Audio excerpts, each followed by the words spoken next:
As soon as everyone is seated and comfortable, I will turn the meeting over to our two moderators. Each candidate will have an opportunity to introduce himself, herself, and they will be asked a question by our moderators. Our timers have 3 cards. One is the go card. Then at the 1 minute, they have a cautionary yellow 1 minute. And when you see the red, that means stop, just like at the street corner for the stop sign. I will tell you that I have a shepherd's hook underneath the table. And if you don't stop, no, I'm just kidding. I do want to, again, welcome all of the candidates. Thank you for being with us. Thank you for supporting the grassroots efforts of our neighborhoods. And I do have just a very few brief remarks that encapsulates what we talk about in our meeting when we cover everything from politics to opioid addiction, the problems with that, with our school system. So from our last few conversations while we were planning this event, I had taken some notes, and these are my notes. Why your vote counts. This is about reminding you that your vote is your voice, that your vote is your tool of political empowerment, and that change in this nation can best be brought about through your vote. But you have to vote. Through voting, you have the opportunity to influence the government. Every vote matters. There have been cases in the United States history where this has been seen. We have had our fair share of close elections, to be sure. Here are a few examples. In 1776, one vote gave America the English language instead of German. A Massachusetts gubernatorial election was decided by 2 votes out of 102,066 votes in 1839. One vote kept Aaron Burr from becoming president in 1800. One vote made Texas a part of the United States of America in 1845. One vote saved Andrew Johnson from impeachment in 1868. One vote elected Rutherford B. Hayes to the presidency in 1876. Remember, your vote matters. It matters a lot. Yes, your vote. So on November 6th, cast your ballot with pride and remember the events that led to your having the right to vote. Please vote. And as a reminder, the last day to register to vote is tomorrow. And with that, I will turn it over to our moderators. And thanks again for joining us.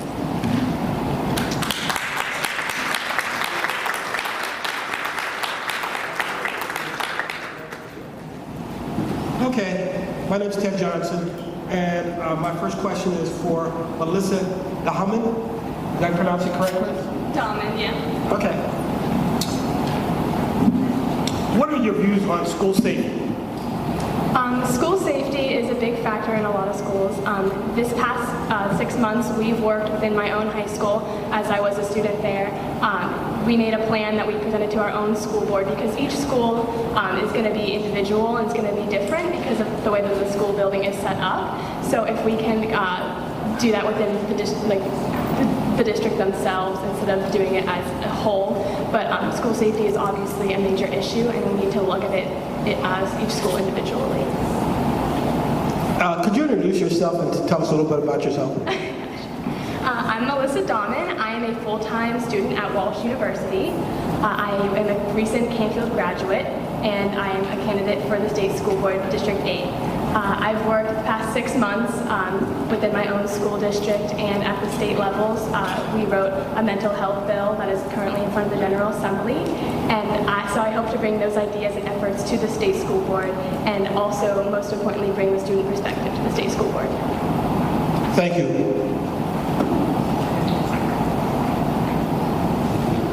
Just to be sure that we do this correctly now, you get a minute to introduce yourself, and then you'll be asked a question. Then you have 2 minutes to answer that question.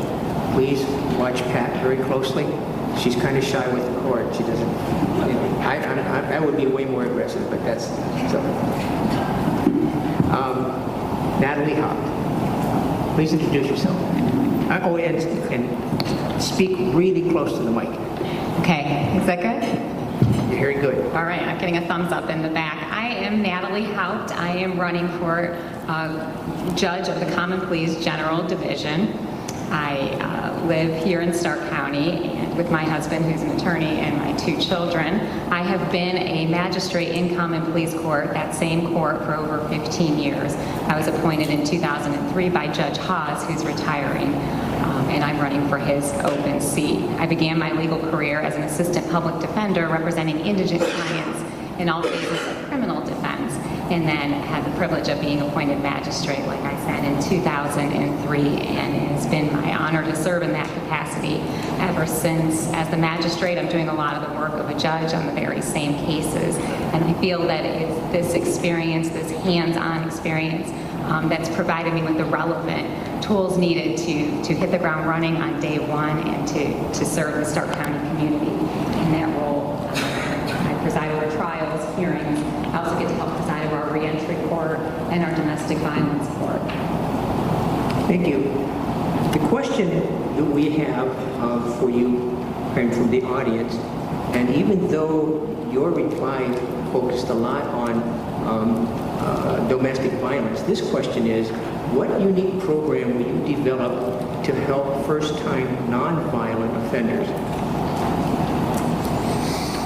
Well, there are a number of specialized dockets that are already in place in the court, and as I'm involved with our reentry court, which is helping offenders who come out of prison get jobs, services, treatment, keep them from reoffending and going back to prison. The domestic violence court is a similar type docket that seeks to reduce recidivism in the community, and my focus has been that court, and I hope to continue that and expand that if elected.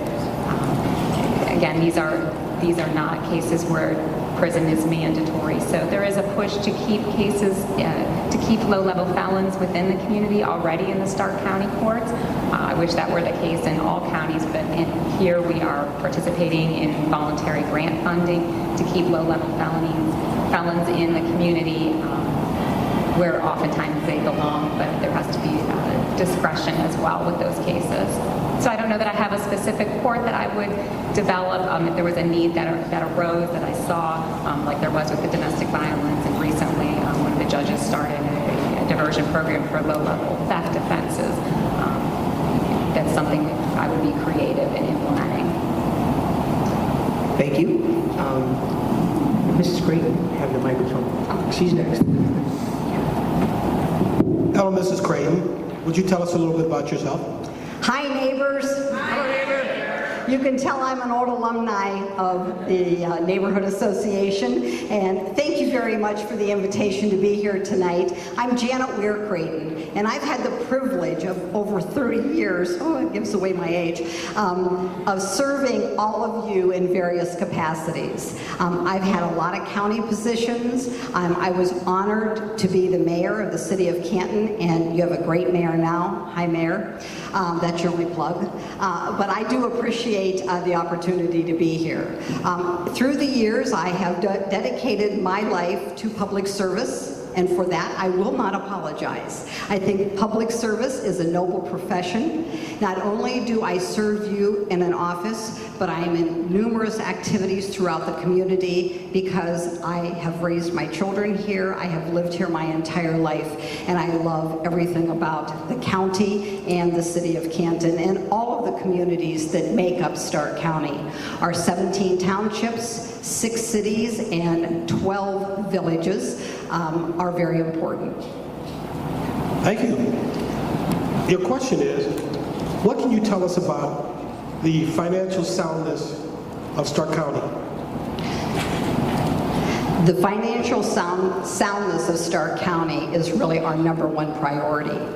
And I will tell you that about 7 years ago when I came into office with Commissioner Tom Burnaby, the board at that time, we turned the county around and we established trust with all of you. You were kind enough to pass a sales tax for safety purposes, but that only happens because we explained the need. We hope that you would understand why your safety is important and that we would be trustworthy with your tax dollars. They're not the commissioners. And I will tell you that through the years, we've had boards and other elected officials, and take note, Washington, D.C., maybe you need to take a note from Stark County on how you work together on both sides of the aisle.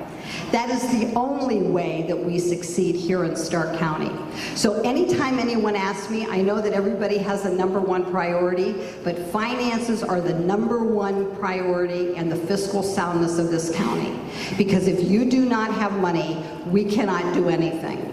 And we are, by the way, the only county in the state of Ohio that designates our sales tax to safety purposes. And to all of you, that means it goes into one pot for safety.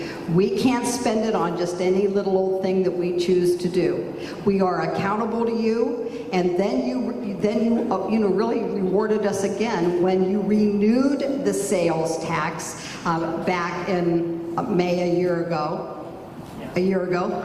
Time flies, and that is why now we will have a radio system for the entire county. So #1 priority is finances. Thank you. Mr. Harold, tell us about yourself. Thank you. My name's Alan Harold. It's been my privilege to serve as county auditor for the past 7.5 years. And 2 points I'd like to make first, too. For those I did not, it's echoing a little bit here, maybe that's so close. For those who did not ask me tonight, yes, Fred is my grandfather from down on Whipple Road, and as a tribute to him, if you remember when and how important neighborhood groups are, in my office I have framed one of the Save Our Neighborhood signs that was posted to his tree when they talked about the expansion of Whipple Road, and that's my reminder of who we're here to serve. It's the people who come and see us every day, and it's folks just like you. Second, I've had the privilege of serving as president of my own neighborhood board. My wife and I and our 2 children live over in Avondale, and for the past 6 years, I've been president of our neighborhood board. So the challenges that you face are not dissimilar in some ways to the ones that we face too. I've been, okay, got it. I, again, have been privileged to serve, and again, a little reminder, too, of where we were, as Commissioner Creighton had just said. Times were very bleak in the county office building and in our county when I took office, and the financial stewardship set by the commissioners, but also by myself and the treasurer and the prosecutor who work with the commissioners to say, here's how much money you have to spend. We work with them very closely on that to make sure that everything's accounted for. And to that end, we have received 7 consecutive awards of distinction from the state auditor. We are the largest county in the state, one of just a handful, but the largest county in the state to receive such an honor. And of that, I'm very, very proud. Thank you. Hello, Ms. Littman. Did I have a question too?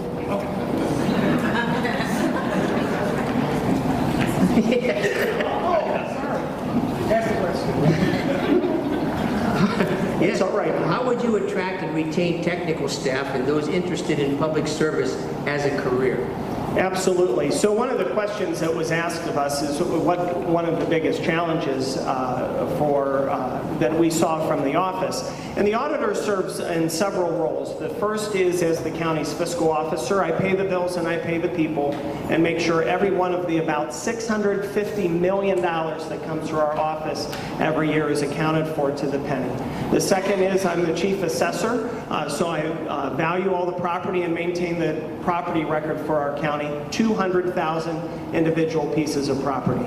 And the third function that I serve is as the chief administrator of the IT center. And so we oversee all the programs, all the computers, all the phone lines that feed local government every day. And that's not just our government, it's a government across the county. One of the challenges that we certainly have is in attracting and retaining staff. to come be part of us, to come be part of public service. And again, as Commissioner Creighton had said too, public service is a very, very noble profession. So we are able to attract and retain folks to our office by promoting great projects. And great projects mean things that are not just siloed in what the auditor does, or not just siloed in what the county commissioners want or do. We partner with everyone across this county, from the health departments to the various cities, townships, villages, school districts, and that, so that we can show the taxpayers particularly how it is for government to work together. And so we work very closely with the talent that we have to keep them interested and to keep them engaged in all we do. Thank you. Your turn. Okay, it's my turn, isn't it? Ms. Littman, could you tell us a little bit about yourself? Yes, I'm happy to. Hello, my name's Linda Littman, and I'm running for Stark County Auditor. I think that it is extremely important for you to know your auditor, for you to know a little bit more about me. I am currently, of course, a lifelong resident of Stark County. Currently, I reside on the west side of Massillon with my 2 children, although I have 4 children. My 2 children are 16-year-old twins and my husband of 28 years. I also have a background in the financial services industry. I have about 25 years in financial services, specifically in wealth management. And I also have a background in trust and advisory services. Thank you. The question is, please explain your plan to reestablish neighborhood concept versus only the city or township location influence on appraisal value, on your appraisal value. Sure. This is not a new concept. This is a concept, this 900 neighborhood concept was a concept that was devised, let's say 3 terms ago or so, where rather than having the weight of the the townships or the municipalities, the actual valuation would be the county would be divided into 900 neighborhoods, because it's extremely important when we're trying to value these properties to make the difference in whether my property sits on the northwest side of Massillon or the southeast side of Massillon. It can still be the same structure. On our current auditor's website, we have the structural differences of our properties. But I want to make sure that we open up communication to make sure that when you know what the value of your property is, or you have evidence of the value of your property, that we are using that information first and foremost, so that the lines of communication remain open between the auditor's office and the taxpayer, but also that we look at where our properties are situated more so than what they're doing currently. Thank you. Mrs. Gregor, how are you this evening? Doing very well, thank you. Introduce yourself. Thank you. My name is Christina Rogner, and I'm actually from Summit County. This is my first time here at this event, and I just want to thank everybody for being here. Thank you for hosting this, and thank you for the warm welcome. I originally was interested in math and science as a child, so I followed that passion. I became a mechanical engineer. I had no interest in politics, really. But I did mechanical engineering, went back, got my MBA in finance, served McKinsey & Company as a management consultant. But then when I met my husband, Eric at McKinsey, we had our first daughter. He and I have been married for 22 years, and by the way, now we have 3 daughters, and we're raising them on our small farm up in Summit County. I got involved in politics when I ran for Hudson City Council back in 2005. It was a platform of fiscal responsibility and open and transparent government, and I won. And then I was re-elected in 2009, and then I was elected to the state legislature in 2010, and have been there ever since. I'm ready for a question. Good. I got one. Okay. How will you lower tax rates on Ohioans? And be a little bit specific, please. Yes, so thank you for the question. So Since I've been in the legislature in 2011, we were elected, we have reduced taxes on every single tax bracket in the state of Ohio. So everyone's been reduced by 16%. We've eliminated the two lowest tax brackets. We eliminated the first taxes on the first $250,000 for small businesses, and after $250,000, it's a 3% flat tax. We also eliminated Ohio's onerous estate tax. So those are some very specific things that we have already done. Looking ahead then, so I've done that over the last 8 years, and not alone. I've had, with my colleagues in the General Assembly and those in the executive branch as well. But looking ahead, I would think we need to do more of the same. Because I fundamentally believe that dollars are best when invested when they're in the pockets of individuals and in businesses that can reinvest it into our economy and then grow the economy and grow jobs rather than in the coffers of government. I do think that as the dollars that we do have with government, we need to be fiscal stewards of. We need to treat it like if we're our own money, be responsible and make sure we can get the most out of every dollar, out of every penny. As a side note, we are required by the Ohio Constitution to have a balanced budget, which is a good thing. So, every 2 years we have a budget. We have to make sure that it stays balanced. What that means, though, is that every time we have decisions to make, whether or not to, if we are facing a deficit, whether or not to cut expenses or increase taxes. And we have been able to manage that budget quite well over the last 8 years, and I hope to do the same in the Ohio Senate. Thank you. Thank you. Hello, Mr. Havisto. Did I say it correctly? Havisto. Havisto? Okay, sorry. That's no problem. Please tell me a little bit about yourself. I'm James Havisto, and I've been married for 33 years to my wife Susan, who is a lab tech at Albany Hospital. I have two girls, Jessica and Elizabeth. Jessica is a business owner and has been for about 10 years in the area, runs her own beauty salon, nail salon, and employs 4 people. My younger daughter, Elizabeth, works at the State House and happens to be on leave of absence, running my campaign for me for 90 days for very little or no pay. Sorry about that, Elizabeth. And my oldest is J.D. Havisto. He happens to be a client at Sifrin. He has cerebral palsy.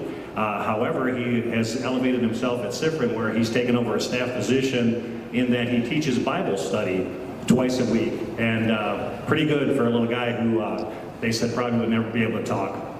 So, and then I am a grandfather as well. My grandson is Isaiah Havisto, 7 years old. He's my buddy. We spend a lot of time together. He's not as happy as everyone else that I'm running for state representative. He said, "Grandpa, I vote no," when the family voted for me to run. And I said, "Why is that, Isaiah?" He said, "Because we're not going to get near enough time together." So I'm Jim Havisto. Okay, thank you. Your question is, how would you promote and encourage individuals to start or develop their own chosen small business? Small business? Well, part of the history that I didn't get into because I wanted to make, I happen to have spent the last 45 years of my life since age 9. When I started cutting grass and getting paid for cutting grass and doing the neighbors, I happen to have started numerous small businesses over the years. So I have not had 45 years in public service, but I have had 45 years in serving people.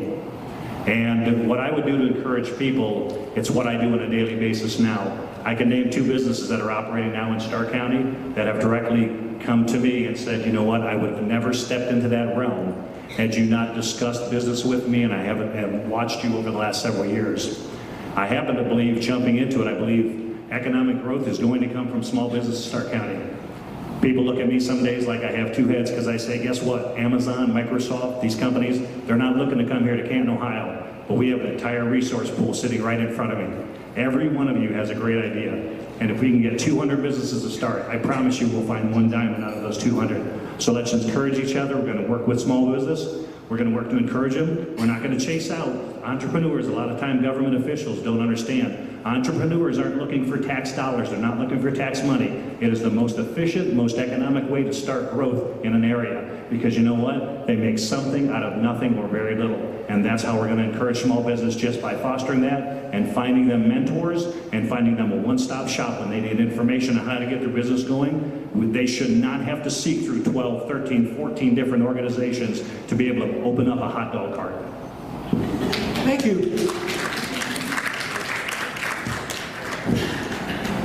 Mr. Hobart, excuse me, Harbaugh, will you introduce yourself, please? You bet. Is this on? Got it. Thanks, Martin. Thanks to the Stark Community Foundation. Thanks, Marilyn. And I think most of all, thank you for coming. This is democracy made real. And it reminds me of something I learned in the Navy flying intelligence missions off of North Korea. That was the first half of my career. And it's this essential truth about Americans rising to the occasion in moments of crisis. A lesson that was reinforced when I became president of Team Rubicon Global, a disaster relief organization that exists to help people on the worst days of their lives. We've retrained 50,000 military veterans to go into places like the Carolinas after Hurricane Florence. One of my first missions with the organization was to the Philippines after the strongest storm in recorded human history, and we were literally delivering babies on 2 school desks shoved together like this with a piece of plastic tarp, and we didn't care about each other's politics. We rose to the occasion in that moment of crisis. Thank you. Mr. Harbaugh, this is the first time I've had this many questions for one candidate from the audience. And they range from... Pick the easiest one.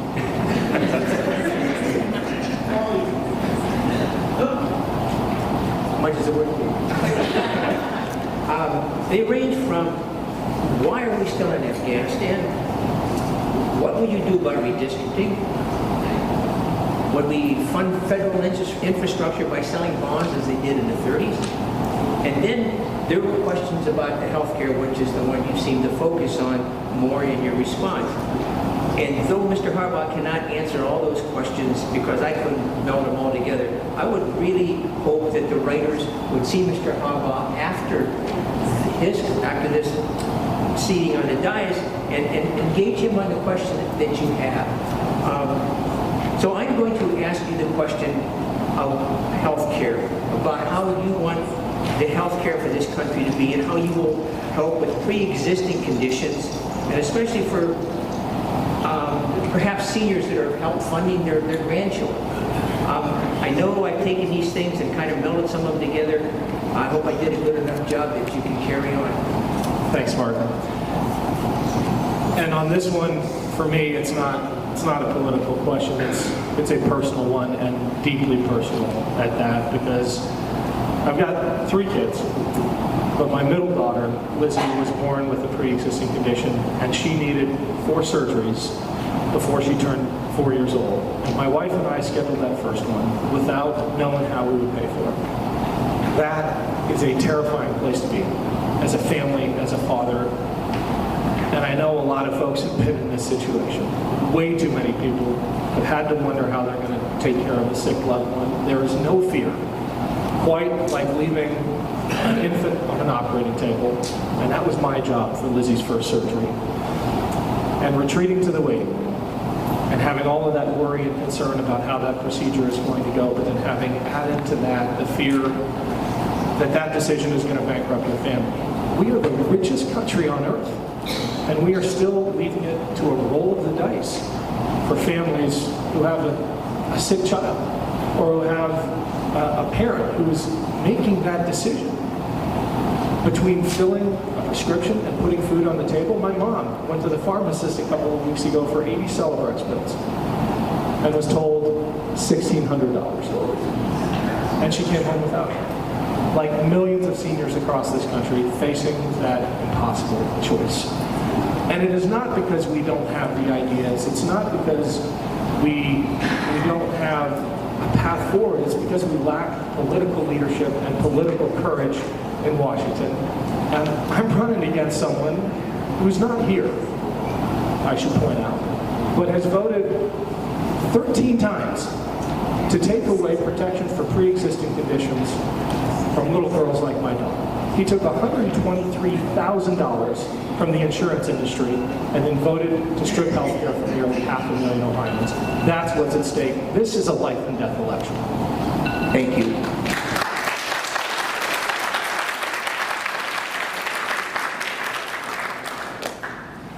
Hello, Ms. Palmer. How are you? I'm fine, how are you? I'm great. Would you tell us a little bit about yourself? Sure, so for Canton proper, I'm going to go over where the congressional district, the 16th congressional district lies. It's North Canton, Jackson, Canal, Fulton, and it comes down in a little tiny Italian-like boot to Timken Steel. I have maybe a little bit of Swift and Raft as far as neighborhoods go, but at its narrowest part, it's only a couple blocks across. So it's going to depend on where you live. If you're in the 16th congressional district, I'm happy to look it up for you afterwards. I think we all missed the days when it was Ralph Regula and Stark County was all one district. This is about power, not about your representation and your needs. I'm a 54-year-old working professional mother. My life has been in healthcare. I've been married 20 years and I have 3 teenage sons. They're eating me out of house and home. My poor husband has 3 fall sports and they're going in opposite directions almost every day. I've had the pleasure of working with every single hospital in the district. I have Cuyahoga, Summit, Medina, Wayne, Stark, and Portage. And every hospital in that area I have worked with. Thank you. Thank you. Your question is, how would you specifically fight to ensure access to affordable health care for every American? It is dramatically important. My opponents in the primary supported the full repeal of Obamacare or the ACA. And I think people forget how much it encompasses. It protects pre-existing conditions and maintains the Medicaid expansion, which right now is over 850,000 Ohioans. Most of our opioid addiction treatment is under the Medicaid expansion. It also covers your 26-year-old to stay on your insurance plan for those of us with kids getting up into college, and it's also the lifetime cap. We used to be able to cap, so if you had a child like Ken did with a childhood disease, they would hit their cap in their mid-20s on the amount they could spend. So this is an issue that affects us all, and it's not just a humanitarian issue, it affects our business. My husband's a serial small business owner, and it kills him. The prices of healthcare as a small business owner, and the worst case for him is he's got administrative assistants that they're spending a fortune, almost a third of their salary for basic healthcare with a $5,000 deductible, and he can't control it. And that kills the small business owner that they can't control it. So we have to start controlling the costs in healthcare. We pay the most for healthcare in this country for the smallest amount of healthcare that we get. If you look over the last 10 years, what's increased the most is our deductible. So the employers can't take the cost anymore, and they've moved it over to us. So all of us aren't getting the preventative care that is truly what we need to be healthier, better employees, better citizens, be able to take care of our children. So this is as much an economic issue as a humanitarian issue. So we have to control the cost. Putting drugs out to bid, like we do every other federal contract, would be number 1. Number 2 is capping the increases they can have year over year in drug costs, just like we do for electricity in the state of Ohio. So those are 2 very basic ideas, and Ken's right. This is about political courage and leadership and donors. You know, we turn into a donor democracy where it matters more who gives you money than how you represent your citizens, and it's wrong. Thank you very much. Before we end this, I'm going to throw Meryl on a curve. Inasmuch as that it is that we have this format for the persons coming in and asking a question. I have a question from a person who did not direct it to any of the candidates. And please, when I read the question to you, do not take it point at point or verbatim. Think about the concept that's being asked here. And I'm not going to ask for any answers, but you're all here for public service, and I think you'll catch on why, you know, what the question is about. How is it possible to pay rent for 4.5 years and then end up on the street for not having an opportunity to have enough time to relocate? How is it possible that there is no place for those living on the street? Well, there you are. You've got folks to work for. Thank you.